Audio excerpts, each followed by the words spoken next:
2022년 3월 6일 길가온교회 주일예배 말씀입니다.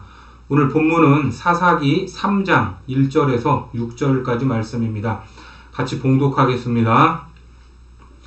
여호와께서 가나안의 모든 전쟁들을 알지 못한 이스라엘을 시험하려 하시며 이스라엘 자손의 세대 중에 아직 전쟁을 알지 못하는 자들에게 그것을 가르쳐 알게 하려 하사 남겨두신 이방 민족들은 블레셋의 5 군주들과 모든 가나안 족속과 시돈 족속과 바알 헤르몬 산에서부터 하맛 입구까지 레바논 산에 거주하는 히위 족속이라. 남겨두신 이 이방 민족들로 이스라엘을 시험하사 여호와께서 모세를 통하여 그들의 조상들에게 이르신 명령들을 순종하는지 알고자 하셨더라. 그러므로 이스라엘 자손은 가나안 족속과 헷 족속과 아모리 족속과 브리스 족속과 히위 족속과 여부스 족속 가운데에 거주하면서 그들의 딸들을 맞아 아내로 삼으며 자기 딸들을 그들의 아들들에게 주고 또 그들의 신들을 섬겼더라. 오늘은 거룩함을 증명하는 전쟁이라는 제목으로 하나님 말씀 전하겠습니다.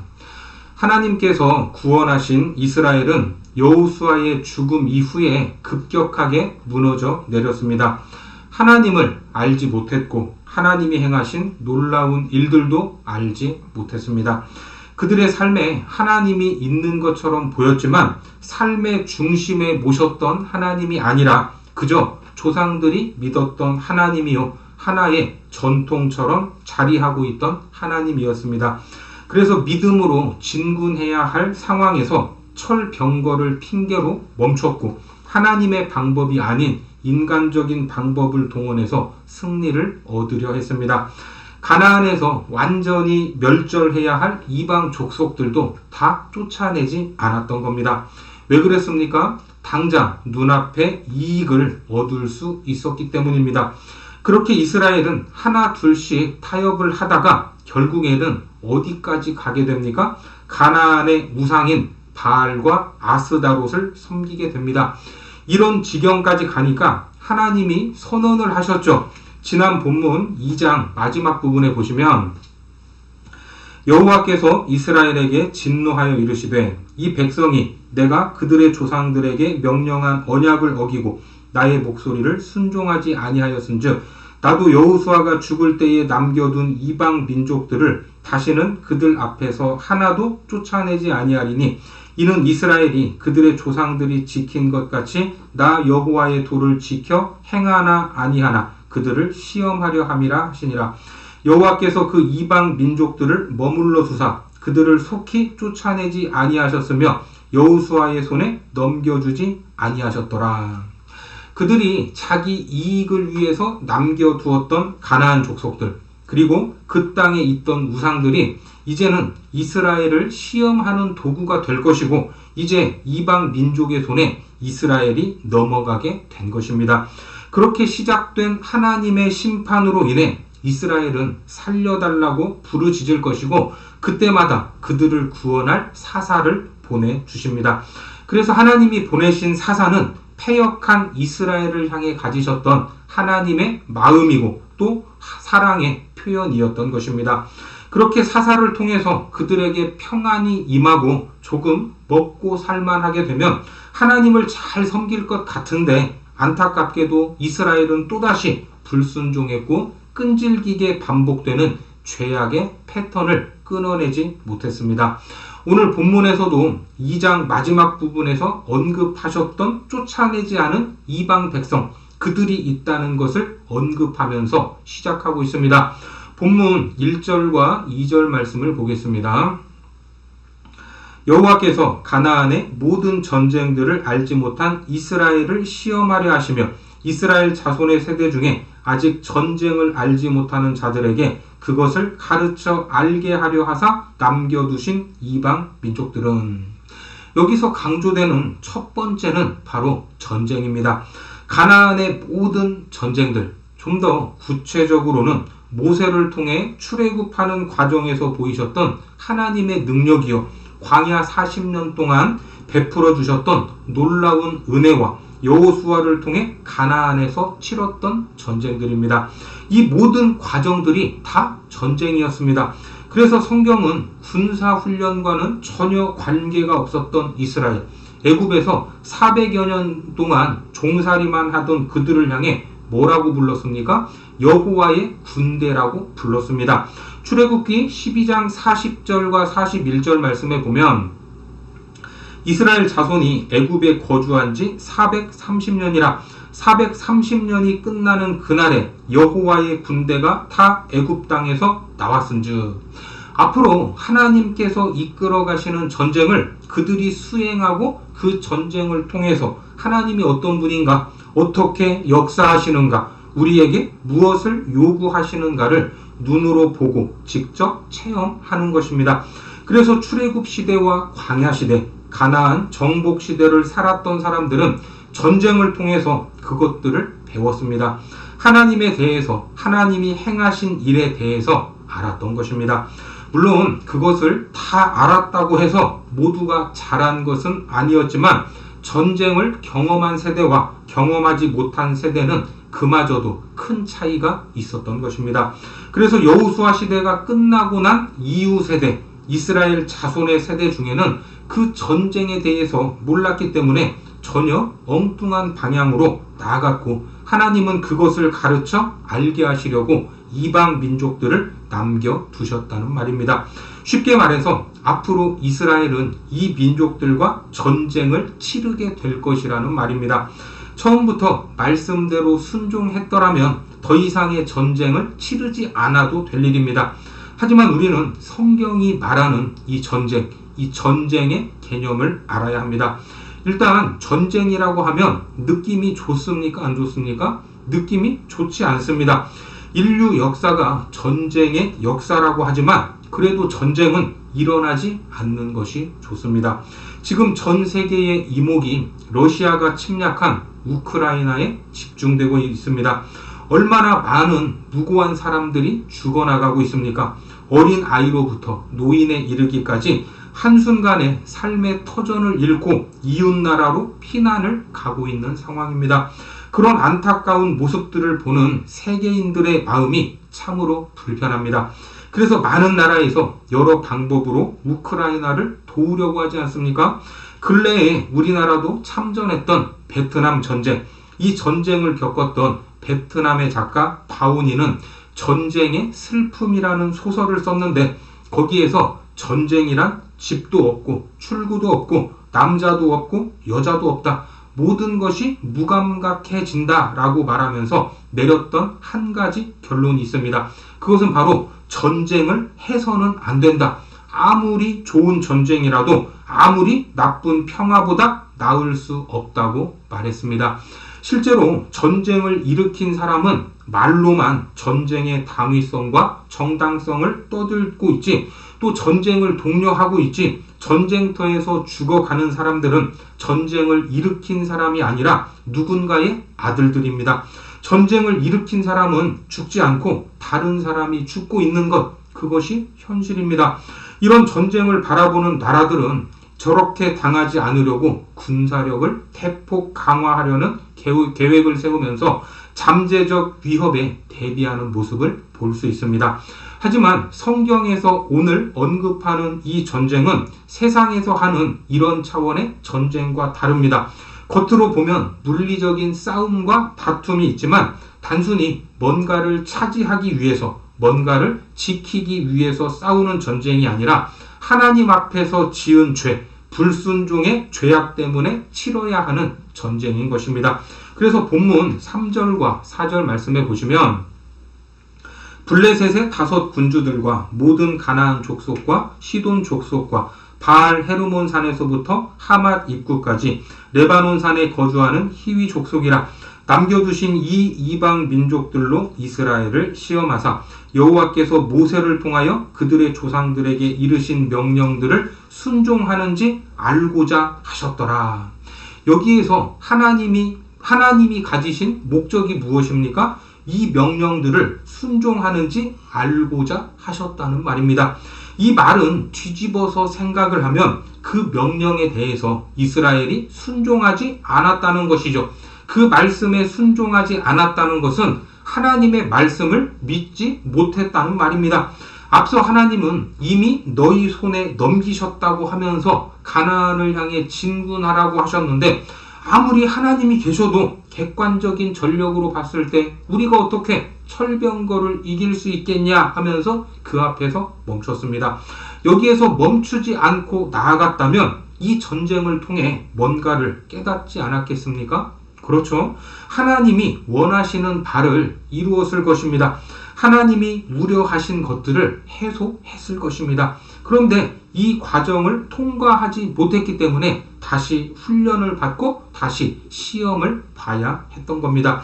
특히 성경은 하나님의 언약을 믿지 않는 것, 다른 신들을 섬기는 것을 하나님을 멸시하는 행위로 규정하고 있다 하는 것을 알아야 합니다. 신명기 31장 20절 말씀에 보면, 내가 그들의 조상들에게 맹세한 바 젖과 꿀이 흐르는 땅으로 그들을 인도하여 들인 후에 그들이 먹어 배부르고 살찌면 돌이켜 다른 신들을 섬기며 나를 멸시하여 내 언약을 어기리니. 이제 하나님은 자신을 멸시하는 이스라엘을 시험하시는데, 이 시험이라는 히브리 말은 나사라는 말인데, 이 시험은 점수가 몇 점이냐, 점수를 보기 위한 차원의 시험이 아니라 정확하게 알기 위해서, 뭘 압니까? 내가 뭘 모르는지를 알기 위해서 보는 시험입니다. 뒤집으면 같은 말 같지만 그 뉘앙스가 조금 다릅니다. 내가 모르는 것을 알기 위한 시험이기 때문에 본문에 무슨 말이 많이 나옵니까? 알다라는 말이 반복되고 있는 겁니다. 본문 1절에서 4절까지를 보시면 알다라는 말이 4번이나 나옵니다. 1절에 알지 못한, 2절에 알지 못하는, 알게 하려 하사, 4절에도 알고자 하셨더라. 그래서 하나님은 가나안 족속을 쫓아내지 않으시면서 그들이 부르짖을 때마다 사사를 보내주시는데, 이런 일련의 심판과 구원과 인내하심의 과정을 통해 무엇을 보여주십니까? 그 백성들을 향한 하나님의 마음, 하나님의 사랑을 보여주시는 겁니다. 여러분, 사랑이 무엇입니까? 사랑이 무엇이냐고 묻는다면 각자가 정의하는 것도 다 다를 것입니다. 하지만 사랑의 본질, 진짜 사랑의 본질은 하나님께 있습니다. 요한일서 4장 7절과 8절 말씀에 보면, 사랑하는 자들아, 우리가 서로 사랑하자. 사랑은 하나님께 속한 것이니 사랑하는 자마다 하나님으로부터 나서 하나님을 알고 사랑하지 아니하는 자는 하나님을 알지 못하나니 이는 하나님은 사랑이심이라. 우리가 사랑에 대해서 이런저런 말들로 정의할 수 있지만 사랑은 하나님으로부터만 나오는 특별한 가치다라는 말씀입니다. 그러니까 세상이 아무리 사랑을 외쳐도 거기에는 진짜 사랑도 없고 사랑할 만한 능력도 없습니다. 사랑하기 위해서는 하나님 안에 있어야 합니다. 하지만 사람은 사랑이다 라고 말을 하면 무조건 받아주고 무조건 잘해주고 무조건 참아주는 것으로 착각할 때가 있습니다. 그러나 사랑의 본질이신 하나님, 그분의 사랑은 그런 차원을 넘어선다는 것입니다. 우리가 싫어하는 심판까지도 하나님이 사랑하셔서 우리에게 주시는 겁니다.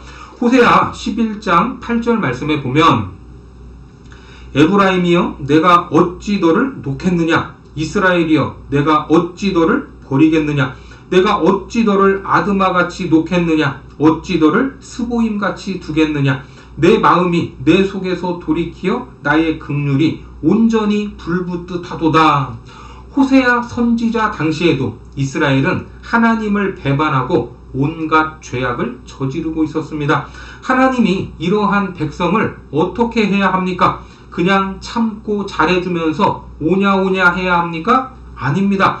여기에서 언급된 도시가 있죠. 아드마와 스보임이 나오는데, 이 도시는 소돔과 고모라가 멸망할 때 함께 멸망했던 도시입니다. 그렇게 죄악의 길로 가도록 놓아둘 수가 없다는 말입니다. 신명기 29장 말씀입니다.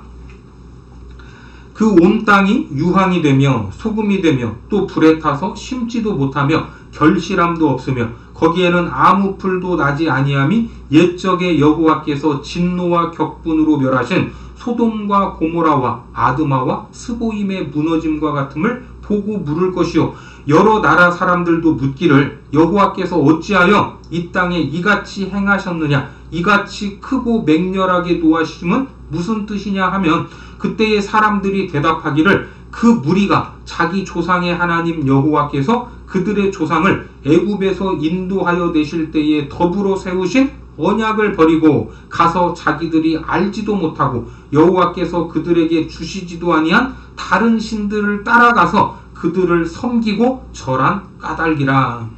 결국 호세아 선지자 당시 두 나라로 있었던 북이스라엘과 남유다는 패역한 길에서 돌이키지 않았기 때문에 하나님은 이방 나라인 바벨론과 아수르의 손에 그들을 넘기셔서 기나긴 포로 생활을 하게 만들었습니다. 만약에 사람이었다면 이러한 상황에서 어떻게 하겠습니까? 아니 이것들이 내가 구원하고 잘해주고 잘 먹고 잘 살게 만들어줬더니 나를 배반해? 자기를 배반하고 대적하면 감히 나에게 어떻게 이럴 수가 있냐 라고 하면서 자기가 가진 힘으로 짓밟아 버릴 것입니다. 인간 왕에게도 대적하면 역적이라고 하면서 3대를 멸족시키고 모든 식솔들을 노비로 팔아버리는데 만왕의 왕이신 하나님께 대적을 하면 어떻게 처리해야 합니까?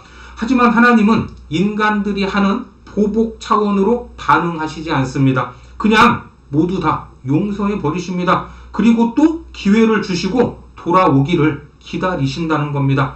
왜 그렇습니까? 하나님의 형상으로 지음받은 우리가 그분의 영광스러운 자리에 서야 하는데 다른 무엇인가의 종이 되어 멸망의 자리에 서 있으니까 안타까워 하시는 겁니다. 그런 마음이 바로 긍휼함입니다. 그래서 나의 긍휼이 온전히 불붙듯하다라고 말씀하시는 겁니다. 계속해서 본문 5절 말씀을 보겠습니다. 그러므로 이스라엘 자손은 가나안 족속과 헷 족속과 아모리 족속과 브리스 족속과 히위 족속과 여부스 족속 가운데에 거주하면서, 사실 여기에 언급된 이 족속들은 이스라엘이 진멸해야 할 족속이었지만 함께 섞여서 살고 있었습니다. 그들의 문화와 종교 속으로 들어가서 그들과 똑같아졌다는 말입니다. 이것은 하나님이 가나안에 들어가서 살 때 그렇게 우려하셨던 부분이기도 합니다. 신명기 7장 말씀을 보겠습니다. 내 하나님 여호와께서 내게 넘겨주신 모든 민족을 내 눈이 긍휼히 여기지 말고 진멸하며 그들의 신을 섬기지 말라. 그것이 내게 올무가 되리라. 내가 혹시 심중에 이르기를 이 민족들이 나보다 많으니 내가 어찌 그를 쫓아낼 수 있으리요 하리라마는 그들을 두려워하지 말고 내 하나님 여호와께서 바로와 온 애굽에 행하신 것을 잘 기억하되 내 하나님 여호와께서 너를 인도하여 내실 때에 내가 본 큰 시험과 이적과 기사와 강한 손과 편팔을 기억하라. 내 하나님 여호와께서 내가 두려워하는 모든 민족에게 그와 같이 행하실 것이요. 이스라엘은 가나안 땅에서도 이 하나님을 기억하고 자신들의 거룩함을 지켜야 했습니다. 하지만 사사기의 이스라엘은 가나안의 모든 전쟁들을 알지 못했기 때문에 하나님을 온전히 믿지도 못했다는 것, 그것을 우리는 사사기 1장과 2장을 통해서 확인했습니다. 다시 본문 6절 보겠습니다. 그들의 딸들을 받아 아내로 삼으며 자기 딸들을 그들의 아들들에게 주고 또 그들의 신들을 섬겼더라. 가나안의 우상들이 주겠다는 풍요와 다산, 그리고 그 신전에서 벌어지는 성적인 행위들이 좋아 보였기 때문에 그들을 섬기는 자리까지 나아갔습니다. 그래서 하나님은 다시 그들을 거룩한 자리로 끌어내기로 작정하셨습니다. 다시 연단하고 훈련해서 하나님의 군대로 만드실 겁니다. 무엇을 통해서요? 전쟁을 통해서. 이 거룩함은 모세를 부를 때도 여호수아를 부를 때도 강조되었던 내용입니다. 출애굽기 3장 4절과 5절에 여호와께서 그가 보려고 돌이켜 오는 것을 보신지라 하나님이 떨기나무 가운데서 그를 불러 이르시되 모세야 모세야 하시매 그가 이르되 내가 여기 있나이다. 하나님이 이르시되 이리로 가까이 오지 말라. 내가 선 곳은 거룩한 땅이니 내 발에서 신을 벗으라. 그리고 또 여호수아에게도 말씀하셨죠. 여호수아 5장 15절에 여호와의 군대 대장이 여호수아에게 이르되 내 발에서 신을 벗으라. 내가 선 곳은 거룩하니라 하니 여호수아가 그대로 행하니라. 그러니까 이 전쟁은 무슨 전쟁입니까? 우리 눈에 좋아 보이는 세상, 거기에 섞이지 않는 전쟁으로 세상과 구별되어야 한다는 겁니다. 하나님께 구원받은 백성으로 거룩함을 지키는 전쟁을 해야 된다는 말입니다. 우리가 살아가는 삶에서도 우리를 유혹하는 바알과 아스다롯이 있습니다. 그런 세상에서 적당히 타협을 하고 그들의 가치를 우리 삶에 섞으면 뭔가 이익이 생기는 것들도 있습니다. 이러한 유혹거리가 아예 없다면 흔들릴 일도 없을 텐데 있습니까? 없습니까? 있습니다. 하지만 우리가 육신의 욕망을 따라갈 때 하나님은 진노하십니다. 그 하나님의 진노가 그 유혹거리들을 남겨두신 겁니다. 너를 누군가가 사로잡으려 할 때 네가 어떻게 반응을 하는지, 내 말에 순종하는지 불순종하시는가를 보시겠다는 겁니다. 그것을 시험하시겠다는 겁니다. 지금 여러분들을 유혹하는 것은 무엇입니까? 무엇 때문에 흔들리고, 무엇 때문에 불순종하고, 무엇 때문에 불신의 길을 향해 걷고 있습니까? 우리는 이제 깨달아야 합니다. 그것들 모두 우리가 진멸해야 할 전쟁의 대상인 것을. 우리는 하나님의 군사로 부름을 받았습니다. 빌립보서 2장 25절에 보면 그는 나의 형제요 함께 수고하고 함께 군사된 자요. 그것을 통해 하나님의 백성임을 증명하고 하나님의 거룩함을 드러내야 합니다. 디모데후서 2장 4절에도 병사로 복무하는 자는 자기 생활에 얽매이는 자가 하나도 없나니 이는 병사로 모집한 자를 기쁘게 하려 함이라. 그렇습니다. 병사로 복무하는 자는 자기 생활, 자기가 원하는 욕망과 계획과 방법들을 내려놓고 오직 병사로 모집하신 하나님의 기대와 계획과 방법으로 나아가야 합니다. 내 욕망 때문에 믿음이 무너지지 않기를 바랍니다. 내 계획 때문에 불신앙의 길로 들어서지 않기를 바랍니다. 오직 말씀을 따라 순종하여 내가 머무는 곳에 하나님의 통치가 이루어지고 그 자리가 거룩한 곳이 되도록 결단하시기 바랍니다. 데살로니가전서 4장 2절과 3절에서도 우리가 주 예수로 말미암아 너희에게 무슨 명령으로 준 것을 너희가 아느니라. 하나님의 뜻은 이것이니 너희의 거룩함이라. 아멘입니다. 우리가 마주한 모든 전쟁, 가정에서, 직장에서, 학교에서, 사역의 현장에서 마주하는 거룩함의 전쟁에서 항상 이기고 승리하는 거룩한 하늘 백성들이 되시기를 주님의 이름으로 축원합니다. 기도하겠습니다.